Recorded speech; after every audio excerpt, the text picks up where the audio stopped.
आइए प्रार्थना करें। हे सर्वशक्तिमान ईश्वर दीनदयालु सामर्थ्य अनुग्रहकारी पिता, आपके प्रिय पुत्र हमारे उद्धारकर्ता पवित्र प्रभु यीशु मसीह के नाम से एक बार फिर प्रभु इस संध्याकालीन प्रार्थना में प्रभु हम सभी भाई बहन एक मन एकजुट होकर प्रभु आपके चरणों के तले आते हैं प्रभु। और धन्यवाद देते हैं प्रभु कि आपने हमारी आत्मा में अगुवाई दिया प्रभु कि हम सब इस ऑनलाइन जूम मीटिंग प्रार्थना में प्रभु जुड़ सके प्रभु। धन्यवाद देते हैं प्रभु। और दया चाहते हैं प्रभु, जो भाई बहन और भी जुड़ना चाहते हैं उनकी भी सहायता करें प्रभु, ताकि हम सब प्रभु आपके जीवित वचनों को प्रभु, जो आप प्रिय अंकल में होकर हमारे मध्य रखते हैं प्रभु, उनको हम सीख कर प्रभु आपके आशीष का कारण होने पाए प्रभु। और निरंतर प्रभु इसी प्रकार आपके जीवित वचन प्रभु हमारे मध्य अ, मिलते रहें प्रभु, और उन्हें सीख कर प्रभु हम अपने आत्मा के जीवन में निरंतर आगे बढ़ने पाए प्रभु, ऐसी दया चाहते हैं। और आगे का हर एक भाग प्रभु आपके हाथों में सौंपते हैं। इंटरनेट, हर एक डिवाइस को प्रभु, हर एक सिस्टम आपके हाथों में सौंपते हैं प्रभु, ताकि शत्रु की कोई भी गतिविधि प्रभु इन अ, माध्यमों को प्रभु डिस्टर्ब ना करे प्रभु। और सब अ, भले मन से प्रभु, और बिना विचलित, बिना डिस्टर्ब होए प्रभु आपके प्रार्थना में प्रभु सहभागी हो सके प्रभु, आपसे दया चाहते हैं। और दया चाहते हैं शेखर अंकल के लिए भी प्रभु, कि आपने उन्हें भी हमारे मध्य भला चंगा रखा प्रभु, उनके स्वास्थ्य को प्रभु आपने अच्छा रखा है प्रभु। धन्यवाद देते हैं प्रभु। और धन्यवाद देते हैं कि इस उम्र में भी प्रभु आप उनकी सहायता करते हैं प्रभु, आपके जीवित वचनों को वो हमारे मध्य प्रभु रखते हैं प्रभु। और दया चाहते हैं प्रभु कि जो जीवित वचन प्रभु उनमें होकर आप हमारे मध्य देते हैं प्रभु, उन्हें हम भली भांति सुन सकें, सीख सकें प्रभु, और उसके अनुसार अपने अपने जीवन को जीने वाले बन सकें प्रभु, आपसे दया चाहते हैं। हर एक बातों के लिए धन्यवाद देते हैं प्रभु। और इस छोटी सी विनती को एकमात्र हमारे उद्धार करता पवित्र प्रभु यीशु मसीह के नाम से मांगते हैं, सुनिए और दया से ग्रहण करें। आमीन। आमीन आमीन। तो एक बार फिर से सबका प्रभु यीशु मसीह के मधुर नाम में आज के अध्ययन में स्वागत करता हूँ। और हम लोग फिर से प्रकाशित वाक्य 5 के 1 पद से एंट्री करेंगे। पढ़ो भाई। जो सिंहासन पर बैठा था, मैंने उसके दाहिने हाथ में एक पुस्तक देखी, जो भीतर और बाहर लिखी हुई थी, और वह 7 मोहर लगाकर बंद की गई थी। Then I saw a scroll in the right hand of the one who was sitting on the throne. There was writing on the inside and the outside of the scroll, and it was sealed with 7 seals.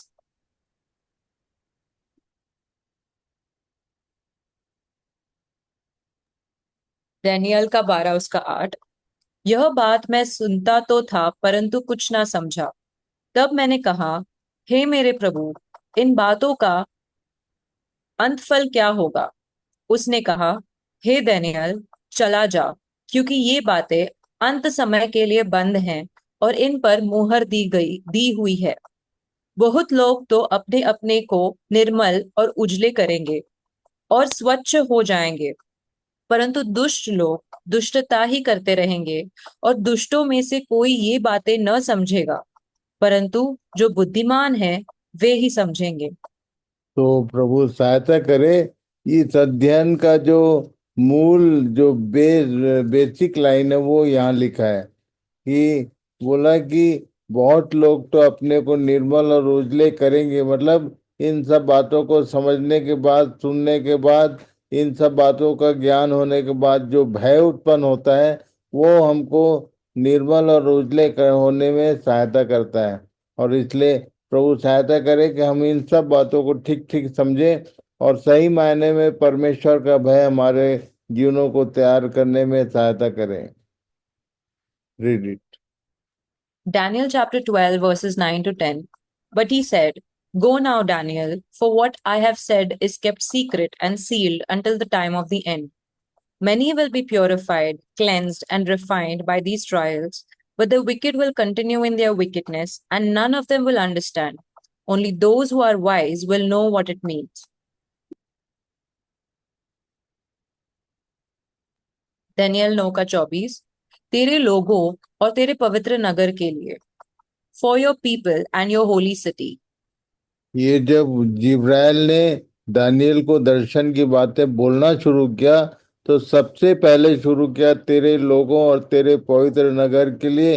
ये सारी बातें जो हैं तेरे लोगों के लिए ठहराई गई, और इसलिए हम उसके लोग बोलने से दानियल जो था इजरायली था, और तब इजरायलियों के लिए बात कही जा रही थी।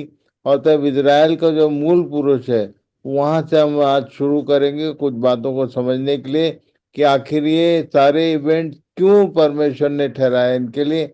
बिना बोले कोई काम नहीं करता। कल मैंने बोला था, बताया था कि वो चिता कर ही हमको हमारे लिए उपाय करता है, बिना बताए कोई काम नहीं करता।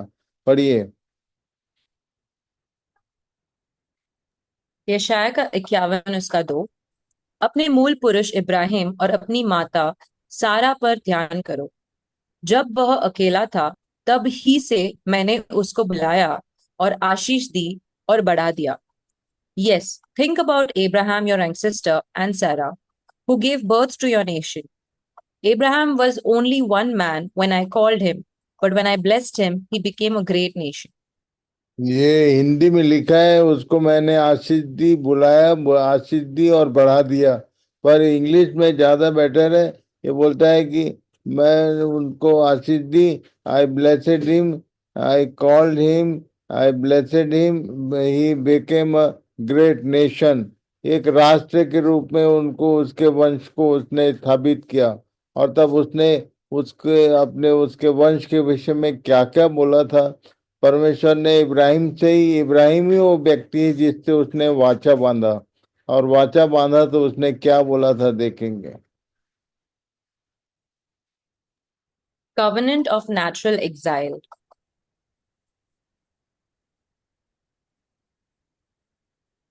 उत्पत्ति का 15 उसका 13 और 14।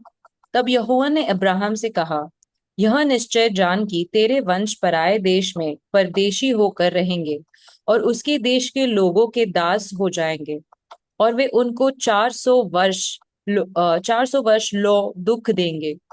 फिर जिस देश के वे दास होंगे उसको मैं दंड दूंगा, और उसके पश्चात वे बड़ा धन वहां से लेकर निकल आएंगे। ये उसने वाचा बांधा था कि मैं उनको, ये लोग जाएंगे, गुलाम हो जाएंगे, पर उनको मैं निकाल के लेके आऊंगा वापस। Egypt BC 3150, natural bondage. यशाया का 51 और उसका 9 और 10।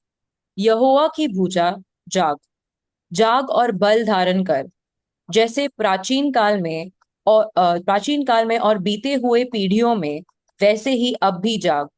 क्या तू वही नहीं है जिसने रहब को टुकड़े टुकड़े किया और मगरमच्छ को छेदा? क्या तू वही नहीं है जिसने समुद्र को अर्थात गहरे सागर के जल को सुखा डाला और उसकी गहराई में अपनी छुड़ाए छुड़ाए हुए के पार जाने के लिए मार निकाला था? Isaiah 51, 9 and 10. Wake up, O Lord. Clothe yourself with strength. Flex your mighty right arm. Rouse yourself as in the days of old when you slew Egypt, the dragon of the Nile. Are you not the same today, the one who dried up the sea, making a path of escape through the depths so that your people could cross over?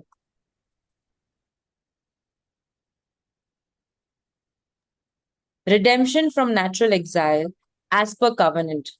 वाचा के अनुसार प्राकृतिक निवासन से मुक्ति।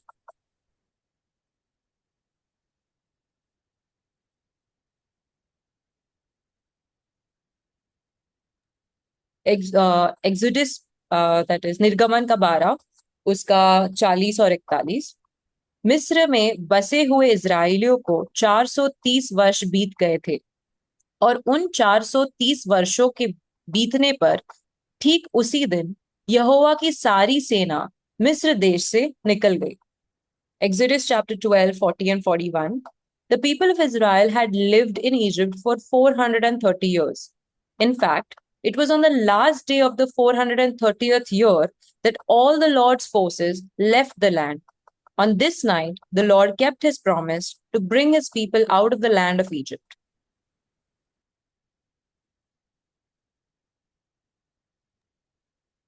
पहला कुरिन्थियों का 10 का 11। ये सब बातें जो उन पर पड़ी दृष्टांत की रीति पर भी, और वे हमारी चेतावनी के लिए जो जगत के अंतिम समय में रहते हैं लिखी गई है. These things happened to them as examples for us. They were written down to warn us who live at the end of the age. ये जो पूरा इतिहास है ये हमारे वार्निंग के लिए, हमको चिताए जाने के लिए लिखी गई है सारी बातें, ये पौलुस ने कोट किया. Republic Day, Independence Day. ये मैं अक्सर समझाया करता हूँ और पूछता हूँ कई बार कि कौन सा दिन पहले है, तो लोग कैलेंडर के हिसाब से बताते हैं कि रिपब्लिक डे पहले है पर बाद में इंडिपेंडेंस. पर देखा जाए तो स्वतंत्रता दिवस पहले था, उसके बाद गणतंत्र दिवस आया. का मतलब जब एक राष्ट्र स्वतंत्र रूप से राष्ट्र के समान स्थापित होता है तो उसको नियम कानून संविधान बनाया दिया जाता है. यही यही काम परमेश्वर ने इजरायलियों के साथ किया. पढ़िए. इज़राइल को दुनिया में एक राष्ट्र के रूप में स्थापित किया गया जो कि परमेश्वर की प्रजा के रूप में थी और जिसके पास जंगल में परमेश्वर द्वारा दी गई अपनी कानून और व्यवस्था थी. Israel was established as a nation in the world as Lord's people with its own law and order given by God in the wilderness.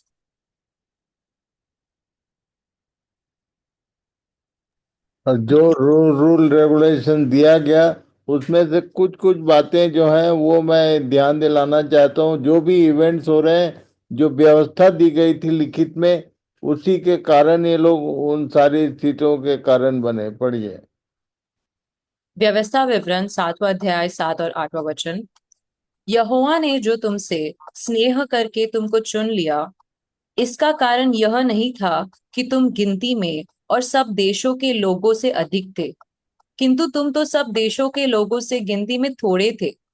यहोवा ने जो तुमको बलवंत हाथ के द्वारा दासत्व के घर में से और मिस्र के राजा फिरौन के हाथ से छुड़ाकर निकाल लाया, इसका यही कारण है कि वह तुमसे प्रेम रखता है और उस शपथ को भी पूरी करना चाहता है जो उसने तुम्हारे पूर्वजों से खाई थी.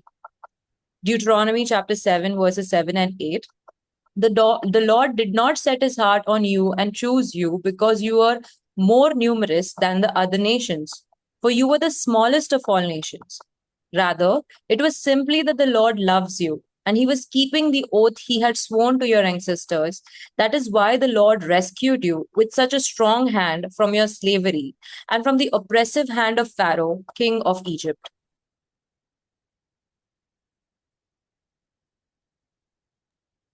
व्यवस्था विवरण 7 9 से 11.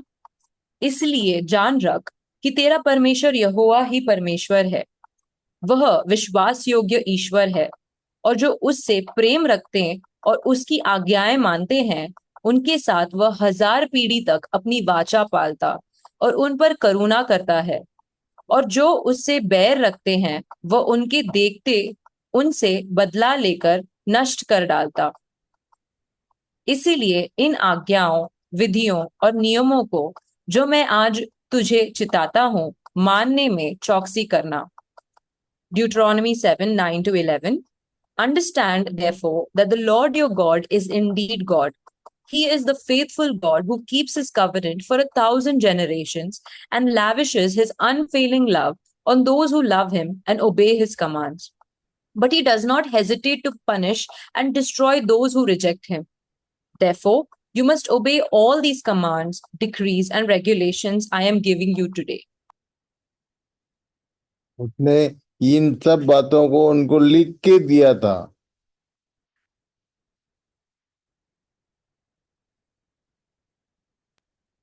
Four announcements of the 7 times of chastening of Israel in the law in Leviticus chapter 26, 18 to 28.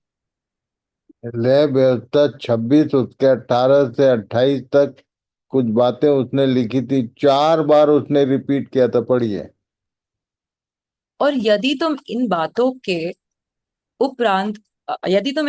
उपरांत भी मेरी न सुनो तो मैं तुम्हारे पापों के कारण तुम्हें 7 गुनी ताड़ना और दूंगा और मैं तुम्हारे बल का दंड तोड़ डालूंगा और तुम्हारे लिए आकाश को मानो लोहे का और भूमि को मानो पीतल की बना दूंगा। और तुम्हारा बल अकार्त गवाया जाएगा, क्योंकि तुम्हारी भूमि अपनी उपज न उपजाएगी और मैदान के वृक्ष अपने फल न देंगे। और यदि तुम मेरे विरुद्ध चलते ही रहो और मेरा कहना न मानो, तो मैं तुम्हारे पापों के अनुसार तुम्हारे ऊपर और 7 गुना संकट डालूंगा।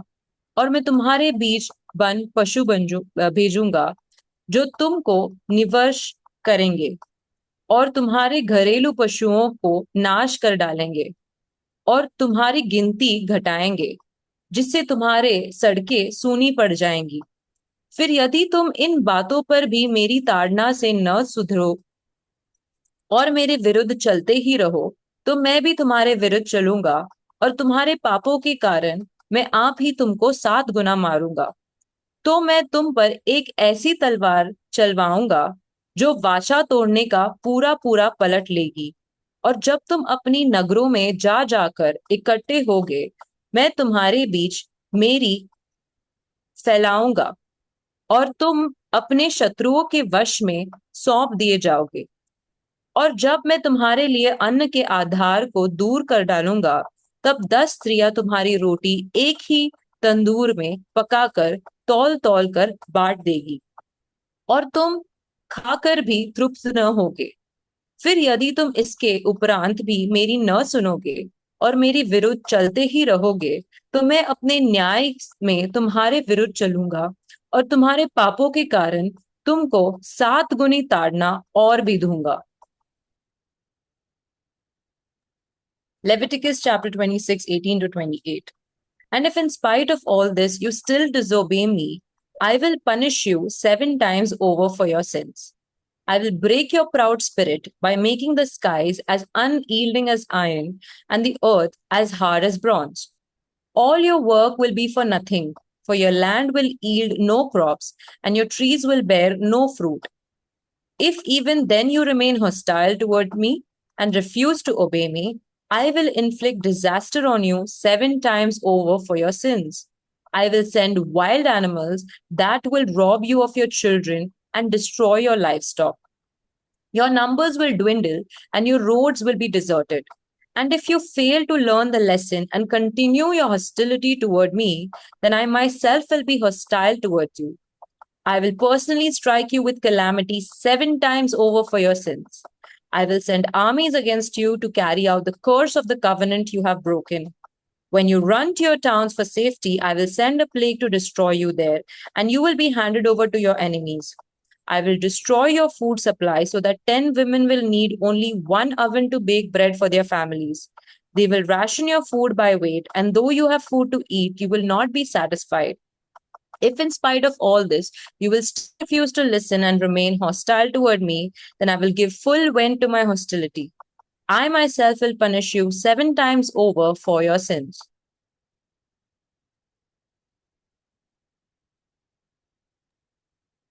ताड़ना का कारण। पहला, परंतु जो बात उन्होंने कही कि हम पर न्याय करने के लिए हमारे ऊपर राजा नियुक्त कर दे, यह बात शमूएल को बुरी लगी और शमूएल ने यहोवा से प्रार्थना की। और यहोवा ने शमूएल से कहा, वे लोग जो कुछ तुझसे कहें उसे मान ले, क्योंकि उन्होंने तुझको नहीं परंतु मुझी को निकम्मा जाना है कि मैं उनका राजा न रहूं। दूसरा, वे विभाजित थे। तीसरा, अन्य देवताओं की पूजा करना जारी रखा। चौथा, 10 आज्ञाओं का पालन करने में विफल रहे। Cause of chastening, they were denied God. 1 Samuel 8, 6 to 7. They were divided, continued to worship other gods, and failed to obey the 10 commandments. इस कारण से परमेश्वर ने उनको दंड देना शुरू किया।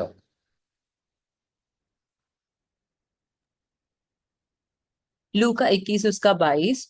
वे तलवार के कौर हो जाएंगे और सब देशों के लोगों में बंधुए होकर पहुंचाए जाएंगे, और जब तक अन्य जातियों का समय पूरा न हो, तब तक यरूशलेम अन्य जातियों से रौंदा जाएगा। Luke chapter 21, verses 22. For those will be the days of God's vengeance, and the prophetic words of the scriptures will be fulfilled. The time of Gentiles means what? अन्य जातियों का समय अर्थात परमेश्वर की ताड़ना. The administration of the Gentiles was like a rod of chastening upon Israel by God. Began from the Assyrian bondage to tribulations, 7 times afflictions. प्रकाशित वाक्य 17 उसका 9 से 11. उस बुद्धि के लिए जिसमें ज्ञान है यही अवसर है. वे 7 सिर 7 पहाड़ है जिन पर वह स्त्री बैठी है, और वे 7 राजा भी है. 5 तो हो चुके हैं और एक अभी है, और एक अब तक आया नहीं, और जब आएगा तो कुछ समय तक उसका रहना भी अवश्य है. और जो पशु पहले था और अब नहीं, वह आप 8वां है, और उन 7 में से उत्पन्न हुआ और विनाश में पड़ेगा. 8 kingdoms, 8 mountain kingdoms and Israel. Revelation chapter 17, 9 to 11. Egypt, Assyria, Babylon, Medo-Persia, Greece, Rome, revised Greece and revised Rome, arriving soon. इन सब का डिटेल देखेंगे हम लोग. दानियल में इन सब बातों की चर्चा हुई, और केवल जो 7 और 8 है ये प्रकाशित वाक्य में है. तो इन सब बातों को समझने का प्रयास करेंगे. पढ़िए. दानियल का पहला अध्याय, उसका पहला और दूसरा वचन. यहूदा के राजा यहोयाकीम के राज्य के 3रे वर्ष में बाबुल के राजा नेबुकदनेस्सर ने यरूशलेम पर चढ़ाई करके उसको घेर लिया. तब परमेश्वर ने यहूदा के राजा यहोयाकीम को परमेश्वर के भवन के कई पात्रों सहित उसके हाथ में कर दिया, और जिसने उन पात्रों को शिनार देश में अपने देवता के मंदिर में ले जाकर अपने देवता के भंडार में रख दिया. Daniel chapter 1 verses 1 and 2. During the 3rd year of King Jehoiakim's reign in Judah, King Nebuchadnezzar of Babylon came to Jerusalem and besieged it. The Lord gave him victory over King Jehoiakim of Judah and permitted him to take some of the sacred objects from the temple of God. So Nebuchadnezzar took them back to the land of Babylonia and placed them in the treasure house of his God.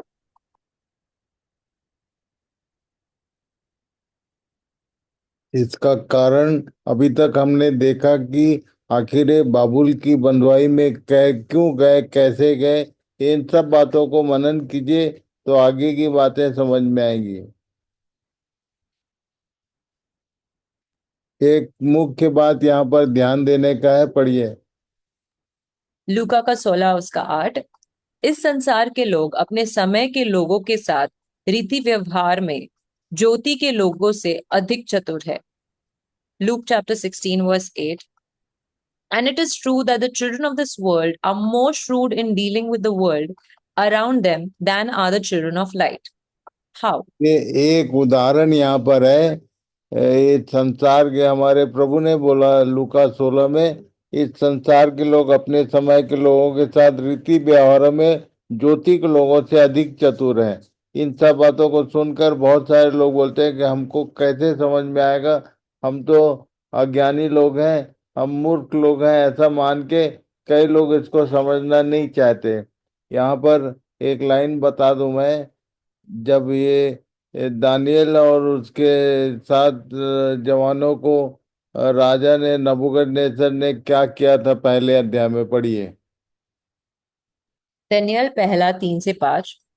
तब उस राजा ने अपने खोजों के प्रधान Ashpenaz के आज्ञा दी कि Israeli राजपुत्रों और प्रतिष्ठित पुरुषों में से ऐसे कई जवानों को ला जो निर्दोष, सुंदर और सब प्रकार की बुद्धि में प्रवीण और ज्ञान में निपुण और विद्वान और राजमंदिर में हाजिर रहने के योग्य हो, और उन्हें कसदियों के शास्त्रों और भाषा की शिक्षा दे. और राजा ने आज्ञा दी कि उसके भोजन और पीने के दाख मधु में से उन्हें प्रतिदिन खाने पीने को दिया जाए. इस प्रकार 3 वर्ष तक उनका पालन पोषण होता रहे, तब उसके बाद वे राजा के सामने हाजिर किए जाए। मतलब जो लोग जो परमेश्वर की प्रजा में से जो लोग सुंदर हैं, निर्दोष हैं, सब प्रकार की बुद्धि में प्रवीण, उनको संसार के लोग बोलते हैं कि उनको वो हमको चाहिए। और हमारे जो मसीह जो विश्वासी लोग हैं वो भी सोचते हैं कि जो घर में जो कमजोर है, पढ़ने लिखने में कमजोर है, वो प्रभु का काम करेगा, और जो पढ़ने लिखने में अच्छा होशियार है वो इंजीनियर, डॉक्टर, मास्टर बनेगा। वाह, पढ़ो। Daniel chapter 1 verses 3 to 5. Then the king ordered Ashpenaz, his chief of staff, to bring to the palace some of the young men of Judah's royal family and other noble families who had been brought to Babylon as captives. Select only strong, healthy, and good looking young men, he said. Make sure they are well versed in every branch of learning, are gifted with knowledge and good judgment, and are suited to serve in the royal palace. Train these young men in the language and literature of Babylon. The king assigned them a daily ration of food and wine from his own kitchens. They were to be trained for 3 years and then they would enter the royal service.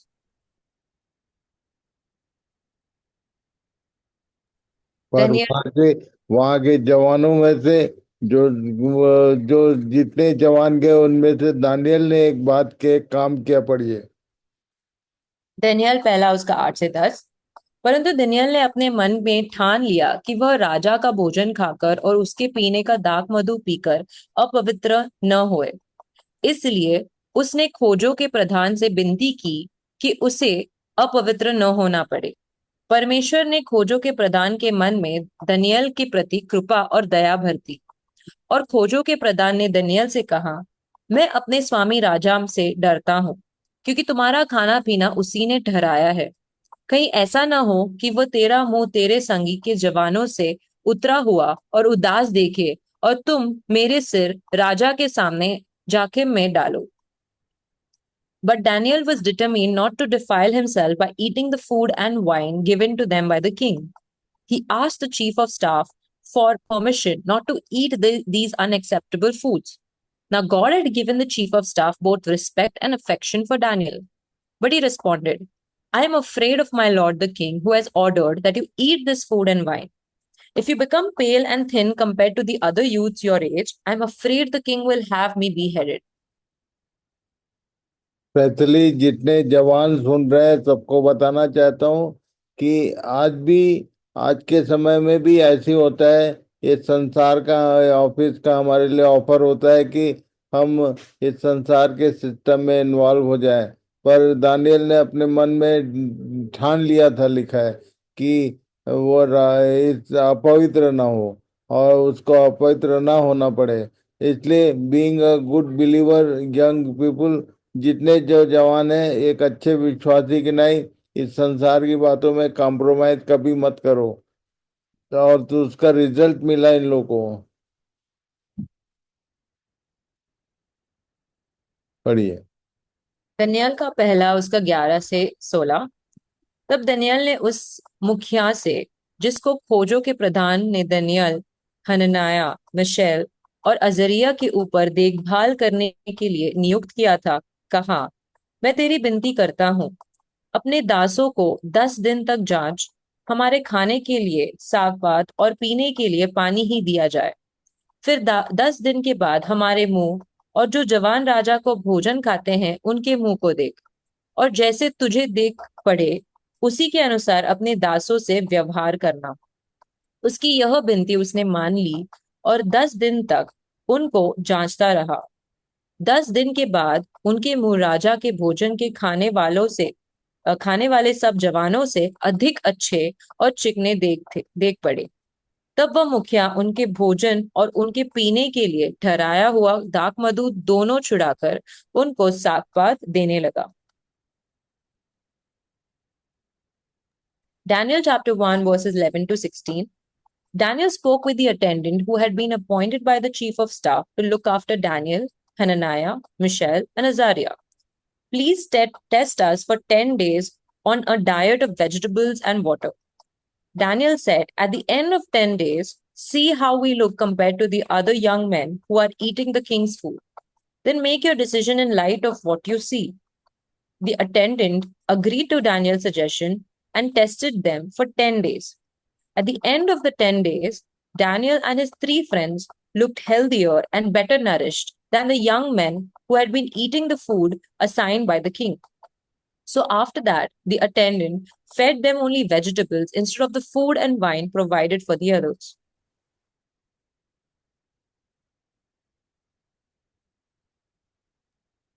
Daniel का पहला उसका 17 से 21। और परमेश्वर ने उन चारों जवानों को सब शास्त्रों और सब प्रकार की विधियों में बुद्धिमानी और प्रवीणता दी, और दानियल सब प्रकार के दर्शन और स्वप्न के अर्थ का ज्ञानी हो गया। तब जितने दिन के बाद नेबुकदनेस्सर राजा ने जवानों को भीतर ले आने की आज्ञा दी थी, उतने दिन के बीतने पर खोजों का प्रधान उन्हें उसके सामने ले गया।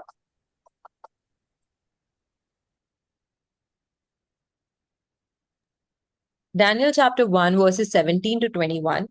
God gave these four young men an unusual aptitude for understanding every aspect of literature and wisdom. And God gave Daniel the special ability to interpret the meanings of visions and dreams. When the training period ordered by the king was completed, the chief of staff brought all the young men to King Nebuchadnezzar. The king talked with them, and no one impressed him as much as Daniel, Hananiah, Mishael, and Azariah. So they entered the royal service. Whenever the king consulted them in any matter requiring wisdom and balanced judgment, he found them 10 times more capable than any of the magicians and enchanters in his entire kingdom. Daniel remained in the royal service until the first year of the reign of King Cyrus. तो ये बात समझने का है यहाँ पर, खासकर जवानों के लिए, आपके निर्णय के ऊपर परमेश्वर का अनुग्रह आपको मिलेगा। जैसे सुलेमान को भी ऐसे ही अनुग्रह मिला, उसको बुद्धि दी गई, वैसे ही दानियल को भी बहुत सारी बातों का बुद्धि, विजडम उसको दिया, शास्त्रों को समझने का, सपनों को का अर्थ बताने का, ये सारी चीजें उसके निर्णय के कारण से इन चारों जवानों को दिया गया। Egypt, natural bondage. Isaiah 51, 9 to 10. BC 3150. उत्पत्ति का 15 उसका 13 और 14। तब यहोवा ने अब्राहम से कहा, यह निश्चय जान कि तेरे वंश पराए देश में परदेशी होकर रहेंगे और उसके देश के लोग के दास हो जाएंगे, और वे इनको 400 वर्ष लो दुख देंगे। फिर जिस देश के वे दास होंगे उसको मैं दंड दूंगा, और उसके पश्चात वे बड़ा धन वहां से लेकर निकल जाएंगे। निर्गमन का 13 उसका 40 और 41। मिस्र में बसे हुए इजरायलियों को 430 वर्ष बीत गए थे, और उन 430 वर्षों के बीतने पर ठीक उसी दिन यहोवा की सारी सेना मिस्र देश से निकल गई। ये जो बंधुआई थी, ये मिस्र की बंधुआई, ये परमेश्वर ने प्लान करके इनको भेजा कि ताकि ये हमारे लिए उदाहरण बने, दृष्टांत बने, कि जैसे हम जन्म से ही बंधन में होते हैं और तब परमेश्वर ने खुद से उपाय किया निकालने का, इनके लिए भी ये जो नेचुरल बॉन्डेज बार बार बोल रहे हैं, सामान्य जो बंधुआई थी, ये बिना कारण के था। इन लोग कोई समस्या, कोई पाप में पड़े थे ऐसा नहीं था, पर ये लोग एक ड्रामेटिक वे से यूसुफ पहुंचा था मिस्र में, और तब उसके बाद बाकी परिवार के लोग गए और वहाँ गुलाम जैसे बढ़े थे वहां पर। सो परमेश्वर समझाना चाहता है कि जो नेचुरल बॉन्डेज है उससे वो नेचुरली वो खुद से छुटकारा देता है, पर यदि हम जानबूझ के पाप करेंगे और जानबूझ के अपने ऊपर बंधन लाएंगे तो फिर कोई छुटकारे का उपाय नहीं है। और इसलिए प्रभु इन सब बातों को समझने में सहायता करे।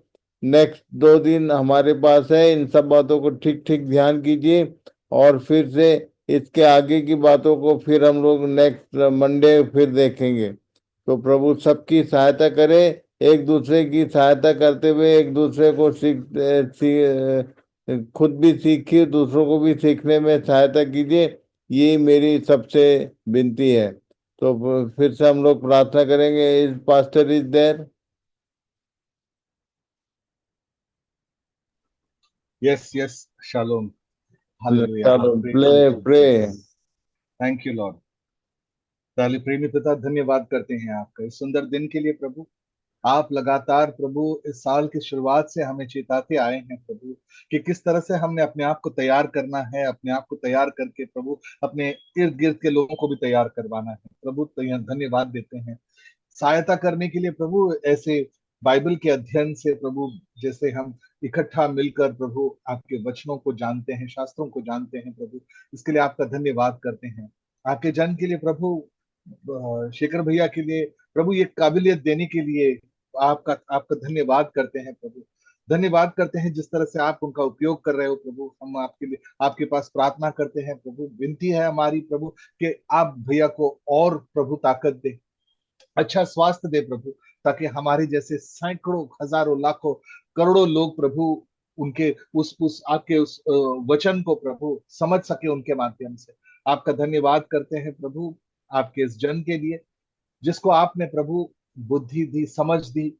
आज के काल में प्रभु, जहां पर हर चीज को तोड़ा मरोड़ा जा रहा है, झूठ परोसा जा रहा है प्रभु, आपका धन्यवाद करते हैं कि हम आपके उपस्थिति में बैठकर आपके इन वचनों को ठीक तरह से जान सकें और अपने जीवन में प्रभु इन चीजों को हम लागू कर पाए प्रभु। धन्यवाद करते हैं आपका।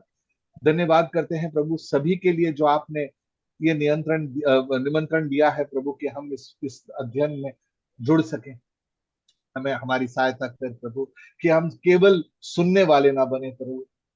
सैकड़ों सालों से प्रभु हम वचन सुनते आए हैं, लेकिन एक बार फिर लगातार आप हमें चेता रहे हो कि अब समय आ चुका है कि हमने अपने आप को तैयार करना है प्रभु। समय निकट है आपके आगमन का, समय निकट है कलीसिया के उठाए जाने का प्रभु।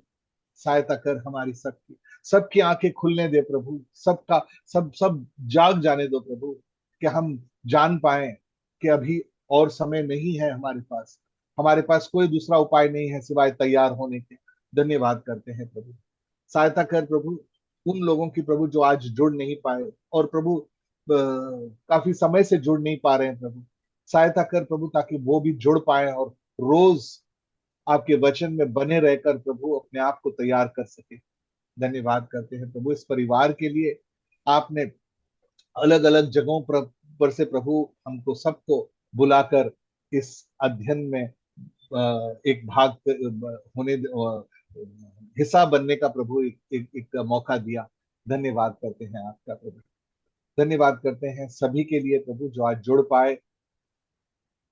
हम जो कुछ हमने आज सीखा प्रभु, हमारी सहायता कर हम उन बातों को ठीक तरह से समझकर प्रभु अपने जीवन में उतार सके और उसी तरह जी सके जैसा आपका वचन कहता है प्रभु। धन्यवाद करते हैं सभी के लिए प्रभु। हम अच्छा स्वास्थ्य मांगते हैं, उनके जीवन में प्रभु कोई कमी घटी ना हो पिता परमेश्वर।